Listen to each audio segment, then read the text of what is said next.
नमस्कार। तो आज हम बात करेंगे फ्यूल सेल टेक्नोलॉजी के बारे में। और क्यों बात करेंगे? क्योंकि भारत सरकार ने मतलब इंडियन गवर्नमेंट ने ये डिसाइड किया है कि जो 2025 तक या इस साल के अंत तक 2023 से ही कुछ ट्रेनें फ्लेगशिप प्रोग्राम के तहत पायलट बेसिस पे फ्यूल सेल टेक्नोलॉजी पे चलाई जाएंगी। अब ये फ्यूल सेल टेक्नोलॉजी क्या है, उससे पहले मतलब ट्रेनों के जानने से पहले हम फ्यूल सेल के बारे में समझते हैं। तो ये एक डायग्रामेटिकल रिप्रेजेंटेशन है फ्यूल सेल के बारे में, जिसमें आप सिंपल नॉर्मल एकदम रिलैक्स होकर के आप ये सोचिए कि सिंपल सी एक बैटरी है। बैटरी में आप क्या जानते हैं? एक कैथोड होता है, एक एनोड होता है। एनोड क्या होता है? तो इलेक्ट्रॉन डोनर होता है, मतलब प्रोटॉन डोनर होता है, सॉरी। और उसके बाद ये कैथोड क्या है, उसको एब्जॉर्ब करता है। तो ये सारी बातें आप जानते हैं। लेकिन यहाँ पे बस डिफरेंस इतना है कि यहाँ पे एनोड के लिए ना हम continuous flow of hydrogen gas को मतलब फ्लो कराएंगे। यहाँ से हाइड्रोजन गैस आपका फ्यूल मतलब हाइड्रोजन गैस आपका जाएगा एनोड पे, और वो चूंकि इलेक्ट्रॉन डोनेट करके पॉजिटिव आयन बनाता है, और इधर से आपका ऑक्सीजन आएगा। ऑक्सीजन मतलब डायरेक्ट इन्वायरमेंट से आएगा, क्योंकि 21% ऑक्सीजन ऑलरेडी प्रेजेंट है, तो हम ऑक्सीजन सिलेंडर क्यों यूज करेंगे? तो ऑक्सीजन डायरेक्ट इन्वायरमेंट से ये सब कर लेगा ये सिस्टम। और ऑक्सीजन की हेलोजन ग्रुप के, अगर हेलोजन ग्रुप को छोड़ दिया जाए तो ऑक्सीजन की मतलब प्रोटॉन जो एफिनिटी होती है ना, मतलब ये बहुत हाईली निगेटिव एलिमेंट है, हाईली निगेटिव एलिमेंट है। इसको पॉजिटिव को ना फटाक से कैच कर लेता है, और ये एक हाइड्रोजन प्लस से दो ऑक्सीजन जुड़ते हैं और आपके गैस की तरफ, मतलब इसका जो बाई प्रोडक्ट है इस सारे सिस्टम का, वो आपका निकलता है पानी। तो पानी निकलता है, मतलब एग्जॉस्ट क्या निकलता है इस सिस्टम का? पानी। तीसरी बात, मतलब ये तो आप समझ गए, ये सारा काम जो होता है ये पोटेंशियल डिफरेंस से होता है। मतलब current flows due to potential difference, water flows due to level difference, higher level to lower level, air blow due to pressure difference, high pressure to low pressure. तो ये आप याद रखिएगा, यहाँ पोटेंशियल क्रिएट होता है और इलेक्ट्रिसिटी बहती है। इतना ही है फ्यूल सेल। तो अब मुद्दा उठता है कि फ्यूल सेल को डिस्कवर किसने किया या इन्वेंट किसने किया? तो इसको इन्वेंट किया था विलियम ग्रोवर ने। विलियम ग्रोवर ने, विलियम ग्रोवर। लेकिन ये फेमस कब हुआ? फेमस किया गया फ्रांसिस के द्वारा, फ्रांसिस के द्वारा, फ्रांसिस बेकन। मतलब इन्होंने इसको मॉडिफाई कर दिया। विलियम ग्रोवर ने इन्वेंट किया, फ्रांसिस बेकन ने इसको मॉडिफाई किया और यूटिलाइज किया। और आपको जान के आश्चर्य होगा, नासा के स्पेस प्रोग्राम में ये फ्यूल सेल यूज हो चुका है एज ए एनर्जी प्रोवाइडर। क्योंकि अगर आप कंटिन्यूअस फ्लो ऑफ किसी भी तरह से, आप यहाँ पे पंपिंग सेट लगा दो, कुछ भी लगा दो, कोई भी पंप लगा दो, जिससे आप कंटिन्यूअस फ्लो ऑफ हाइड्रोजन अगर आप इसके एनोड को दे सकते हो, तो आपकी इलेक्ट्रिसिटी कभी नहीं जाएगी। ये फ्यूल सेल की खासियत है, और ये बहुत लार्ज अमाउंट में इलेक्ट्रिसिटी प्रोड्यूस कर सकता है। जो हमारी अभी इलेक्ट्रिसिटी से ट्रेनें चलती हैं वो ये है, जो फिलहाल हम चलाते हैं। इसके लिए हम क्या करते हैं? ओवरहेड एक मतलब लाइव वायर देते हैं और ऐसा कुछ सिस्टम बनाते हैं। इसका नाम है पेंटोग्राफ।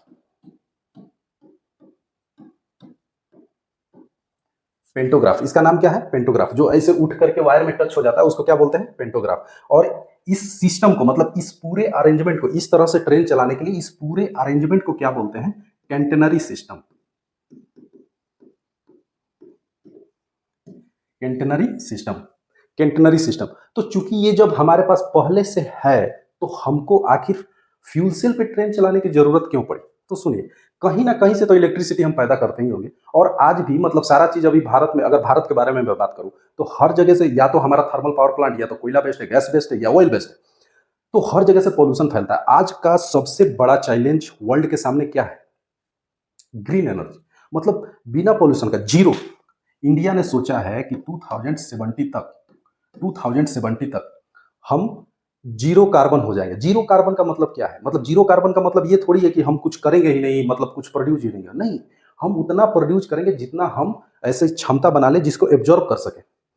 मतलब हमारे देश में जितना ट्रिलियन या मिलियन ये जो ग्रीन हाउसेस गैस का इमिशन होगा, हम ऐसा प्रोवाइड करेंगे व्यवस्था जिससे उतना हम एब्जॉर्ब कर ले, सब कर ले।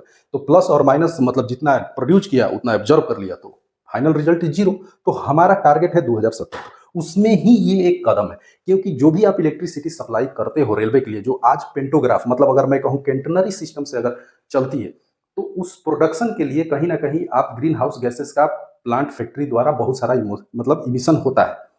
लेकिन अगर फ्यूल सेल, ये एक एल्स्टॉम कंपनी की ट्रेन है जो जर्मनी में रन कर रही है। इसमें क्या है कि ऊपर में हाइड्रोजन का फ्यूल लगा दिया, मतलब फ्यूल टैंक लगा दीजिए, जिसका कैपेसिटी अभी 132 केजी है, 132 केजी। और ये सामने से जो कि ये जमीन पे चलती है तो इन्वायरमेंट से ऑक्सीजन सक कर लेगी और ये चलते रहती है। दूसरा बेनिफिट है कैंटेनरी सिस्टम के, कि कोई कोई अंडुलेटिंग लैंड होते हैं, जैसे हिमालयन रीजन में, मतलब जो भी उधर हिमालयन या नॉर्थ ईस्टर्न रीजन में आप देखिएगा तो हर जगह ऐसा जगह नहीं रहता कि ये पोल वायर ऐसा बनाइए, तो उधर हमको अभी भी डीजल लोकोमोटिव ही चलाना पड़ता है। तो वहां पर भी ये चला सकते हैं, क्योंकि इसके लिए ओवरहेड वायर का और स्पेंटोग्राफ का कोई जरूरत नहीं है। ये अपना फ्यूल लेकर के ऊपर चलेगी और ऑक्सीजन इन्वायरमेंट से ले लेगी। हमारे पास दिक्कत बस ये है इंफ्रास्ट्रक्चर का, क्योंकि हाइड्रोजन जो है हाईली इन्फ्लेमेबल गैस है, उसको कैरी करना, उसको फिलअप करना, ये एक मुद्दा है। जैसा कि अश्नवी वैष्णव ने हाल ही फिलहाल में कहा है कि हमारे पास सिर्फ एक ही इशू है फ्यूल सेल टेक्नोलॉजी को अपनाने के लिए, कि हमारे पास इंफ्रास्ट्रक्चर नहीं है हाइड्रोजन हर जगह प्रोवाइड करने के लिए या हाइड्रोजन फिल करने के लिए। लेकिन गवर्नमेंट इससे पहले ही, मतलब इस विचार से पहले ही ग्रीन हाइड्रोजन टेक्नोलॉजी पे बहुत बहुत तेजी से काम कर रही है।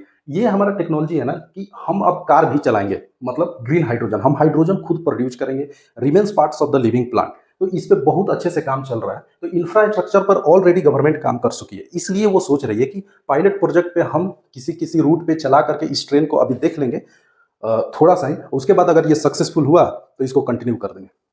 क्योंकि हमको 2070 तक जीरो इमिशन कंट्री बनना है।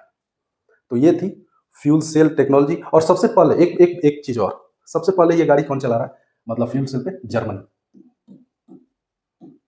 जर्मनी। और ये किस कंपनी की है? तो एलस्टॉम कंपनी की है। ये वही एलस्टॉम कंपनी है, फ्रेंच बेस्ड, जिसने WAG 12,000 दुनिया का सबसे ताकतवर इंजन मधेपुरा बिहार में जो बना था, इसी एलस्टॉम कंपनी के कोलैबोरेशन से मधेपुरा बिहार में वो इंजन प्रोड्यूस किया गया। तो ये बहुत अच्छी बात है कि अब हम भी अपना फ्यूल सेल वाली ट्रेन देखेंगे अपनी कंट्री में। So thank you.